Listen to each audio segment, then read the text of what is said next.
বন্যা দুর্গত এলাকা পরিদর্শনে সেচ মন্ত্রী। বৃহস্পতিবার বিকেলে ডুয়ার্সের মালমহকুমার ক্রান্তি ব্লকের চ্যাংমারি গ্রাম পঞ্চায়েতের পশ্চিম দোলাইগাঁওয়ে বন্যা পরিস্থিতি খতিয়ে দেখতে আসেন রাজ্যের সেচ মন্ত্রী মানস ভূঁইয়া। যদিও নির্দিষ্ট সময়ের বেশ কিছু পরে মন্ত্রী বন্যা প্রবল এলাকা পরিদর্শনে আসেন। এদিন বন্যা দুর্গতদের সঙ্গে কথা বলেন তিনি। মুখ্যমন্ত্রী মমতা বন্দ্যোপাধ্যায়ের নির্দেশেই এখানে এসেছেন বলে বন্যা দুর্গতদের জানান। উল্লেখ্য, পাহাড়ে একটানা বৃষ্টির কারণে পাহাড়ি নদীগুলি ফুলে ফেঁপে উঠেছে। বিশেষত জলপাইগুড়ি জেলায় মারাত্মক আকার ধারণ করেছে তিস্তা নদী। এর মধ্যে ডুয়ার্সের মালমহকুমার ক্রান্তি ব্লকের চ্যাংমারি গ্রাম পঞ্চায়েতের পশ্চিম দোলাইগাঁও এলাকার প্রায় ৮০টি পরিবার তিস্তা নদীর তীরে অস্থায়ীভাবে দিন কাটাচ্ছেন।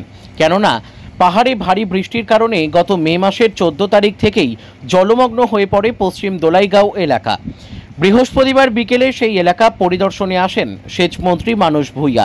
সাথে ছিলেন রাজ্যের অনগ্রসর শ্রেণী কল্যাণ ও আদিবাসী উন্নয়ন দপ্তরের প্রতিমন্ত্রী বুলুচিক বড়াইক, জেলা পরিষদের সভাধিপতি কৃষ্ণা রায় বর্মন, জনস্বাস্থ্য বিষয়ক কর্মাধ্যক্ষ মহুয়া গো, ক্রান্তির বিডিও রিমিল সোরেন সহ অনেকে।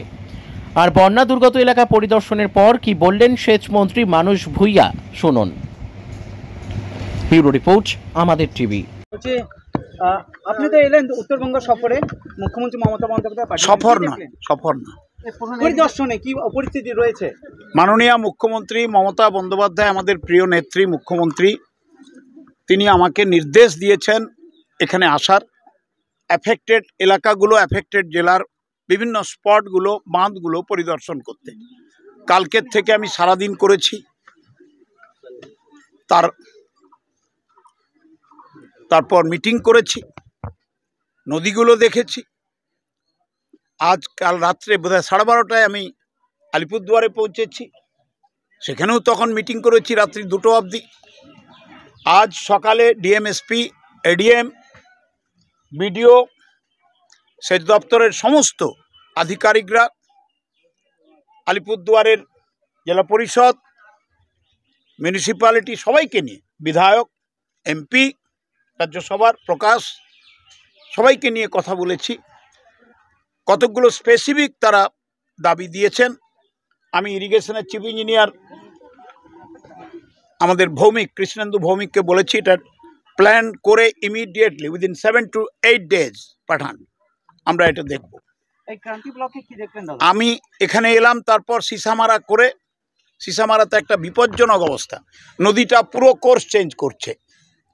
আর এর জন্য দায়ী ভুটানের 76টা নদী। আমার মুখ্যমন্ত্রী মমতা ব্যানার্জি 10 বছর ধরে অনুরোধ করছেন কেন্দ্রের সরকারকে, কর্ণপাত করছেন।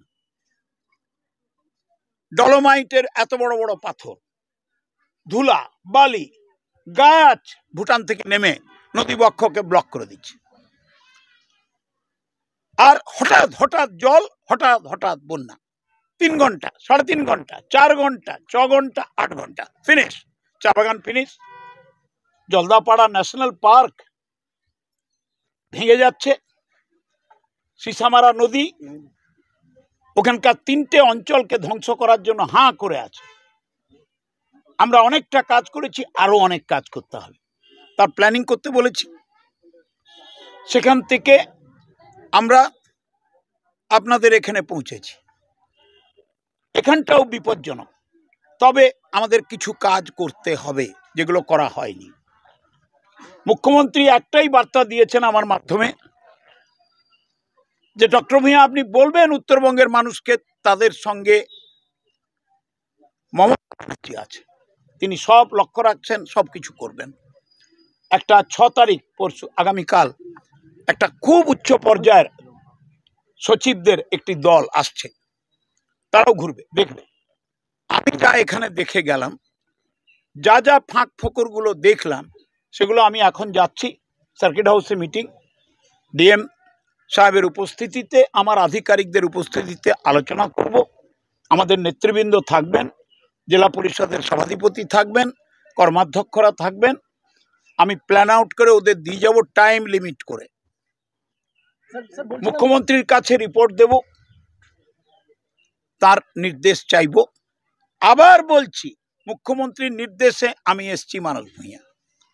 মুখ্যমন্ত্রী বলেছেন যা যা ফাঁক ফোকর আছে ওদের বলে দেবেন ওদের পাশে আছে মমতা ব্যানার্জি, কোনো চিন্তা করতে না।